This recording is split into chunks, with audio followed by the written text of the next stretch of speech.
In the name of God, Father, Son, and Holy Spirit. Amen. When I started school, I was allotted some chores to do. I grew up on the farm and we had an open fire and a fuel stove and a chip heater to warm our bath water. So my job was to collect the chips. That's the little piece of wood that went in to drive the water heater and to light the stove and to light the fire.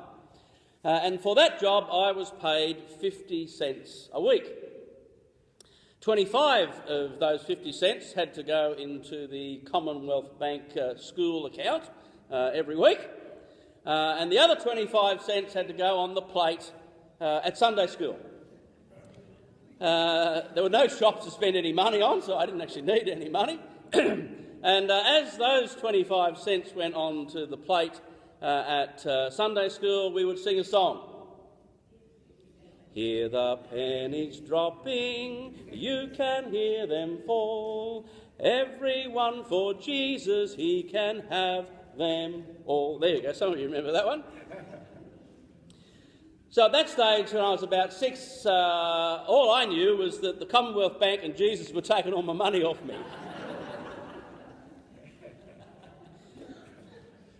Well, that image of those pennies falling into the plate, of course, we have that image in today's Gospel story.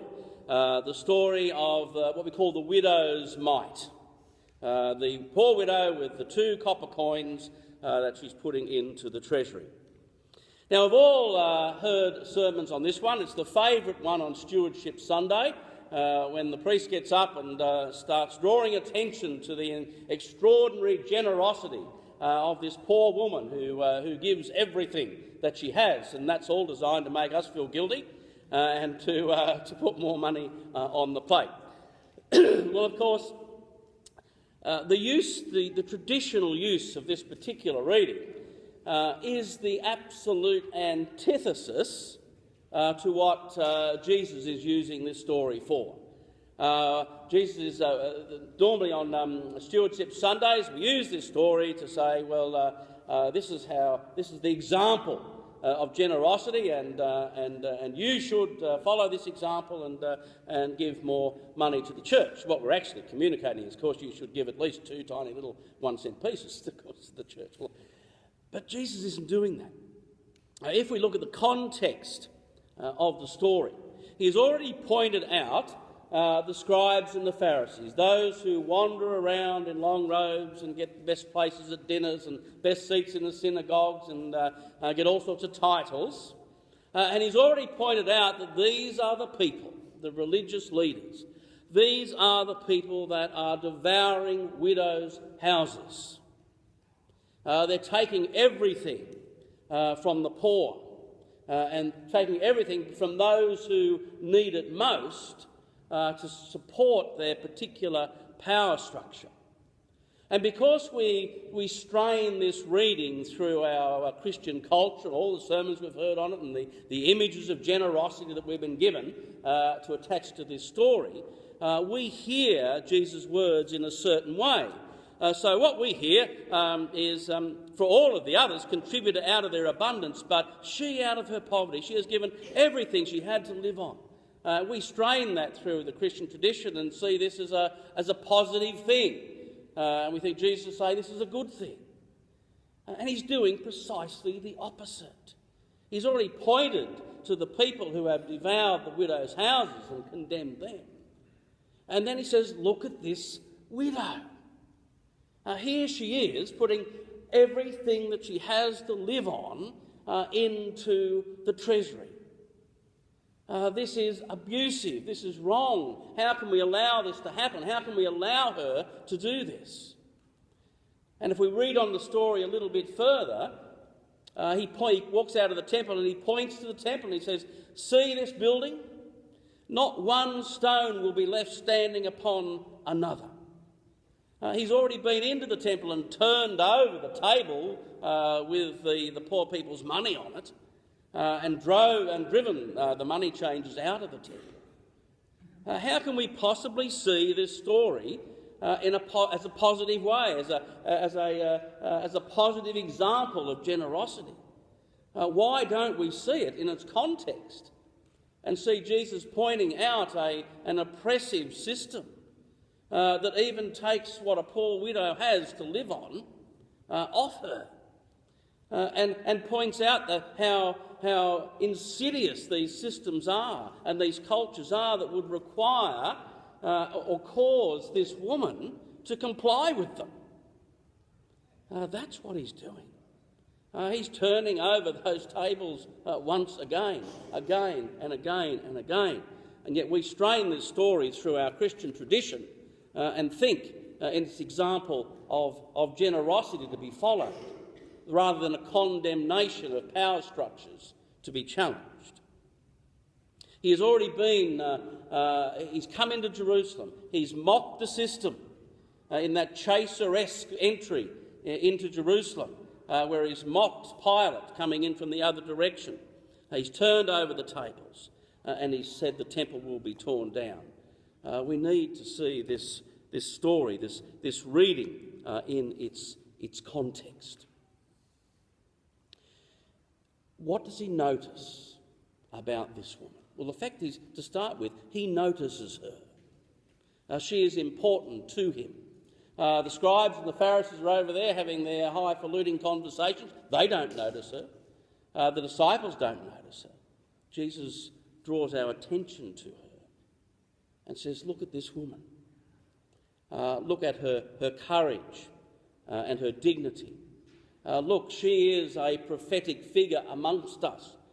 We've got to understand this scene. She has given everything that she has. She has no other visible means of support. This woman is starving to death, and yet she still complies with the abusive power structures that are around her. If I read the story correctly, in 4 days' time from where this story is set, Jesus also will be dead, killed by the same structure, the same oppressive culture. Is Mark putting those two things together? Is he trying to highlight the culture that carries out the crucifixion of Jesus and the starvation of this poor woman? Hear the pennies dropping. Hear the pennies dropping. Can you see what Mark is trying to point out here?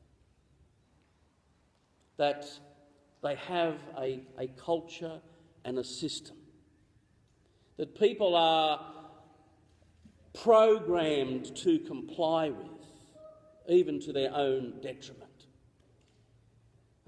Throughout history, we have always had systems like that. We have them like that today. And yet the gospel stands in the midst of this, naming it, bringing it out of the shadows into the light.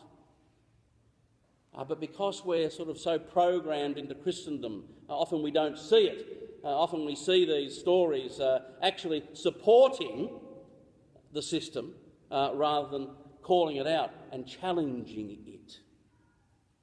To hear the pennies dropping. When we read the Gospels, we've got to hear the pennies dropping.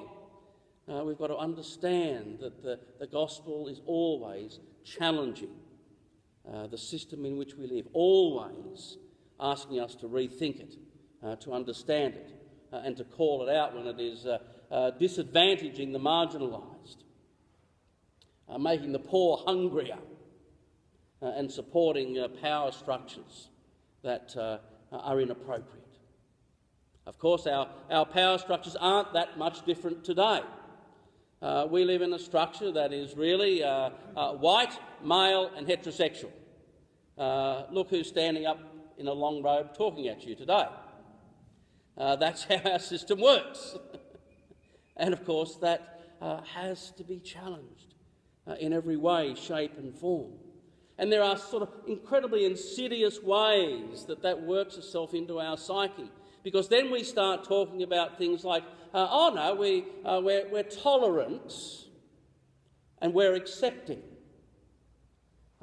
well, the question is who is being tolerant and who is doing the accepting? White, male, heterosexuals, generally speaking, are saying, well, OK, we'll tolerate that, or we'll accept that. It still puts us in the position of power. We are still the Pharisees and the scribes in the long robes standing aside while this poor woman is convinced that she has to be somehow part of the system. We see this dynamic in all sorts of ways. We see this dynamic in domestic violence all the time. Women feeling somehow or other they've still got to be part of a system that is oppressive and destructive in their lives. That is how insidious the programming of these systems are. We see it in the forthcoming plebiscite for marriage equality, that somehow or other we white male heterosexuals will allow some kind of vote to see if gay people can have the same human rights as everybody else. Can you see how insidious the system can be? And yet the gospel comes into this. And if it is read in its context, and if it is read correctly, it challenges all of our presuppositions. It challenges the way we see things and the way we respond to things. Do you hear the pennies dropping?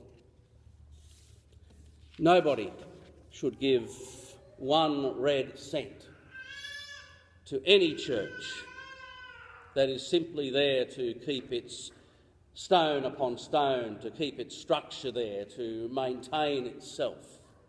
Nobody should give any money to any institution that does that.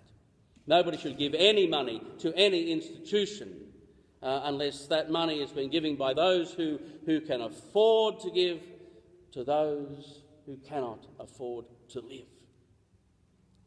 And if that is not the case, then every stone will be torn down. There shall not be one left standing upon another. So what are we doing to have the right to exist as we are? They are the questions we must always ask ourselves. Are we listening to the challenges of this text, saying what systems are we buying into, unconsciously or subconsciously, but what systems are we buying into that continue to create the oppression of the poor and the marginalisation of the powerless? What are we doing to inspire a different world? What are we doing to change these inappropriate, oppressive structures that are embedded in all societies? What are we doing to stand beside this poor widow with her 2 copper coins? Are we saying, don't you dare put that in that treasury? And not only should you keep that money, but here's a whole another bag of it. Go and get yourself a house, get some security, live with dignity. What are we doing? In The Australian through the week, this article appeared when psychologist Fatima Al-Saibai returned from volunteering in Turkey this year. She decided to spearhead a clothing drive for Syrian refugees from her garage in South Sydney. Next week, a shipping container filled with clothes, blankets, toys, pillows and hygiene products will be destined for Turkey, bordering Syria. It will leave Sydney, and Ms Al-Saibai hopes it will increase the self-esteem of Syrians who have been displaced. What started as collecting and sorting clothing in her home expanded into hundreds of hands and thousands of people donating from 12 drop-off points around Sydney. The response was overwhelming, she said, and the Lebanese Muslim Association opened its doors to allow volunteers to work in its premises to help fill the shipping container. Ms Saibai, a practising Muslim, said she was moved by the support of the broader Australian community, including Gosford Anglican Church.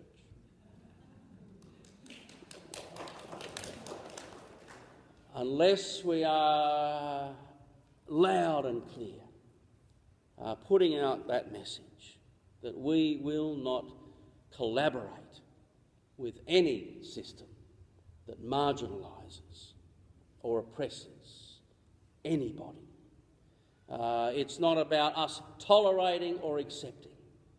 It's about us promoting the kingdom of God, in which every human being has the same human rights, no matter who they are or where they are or where they have come from.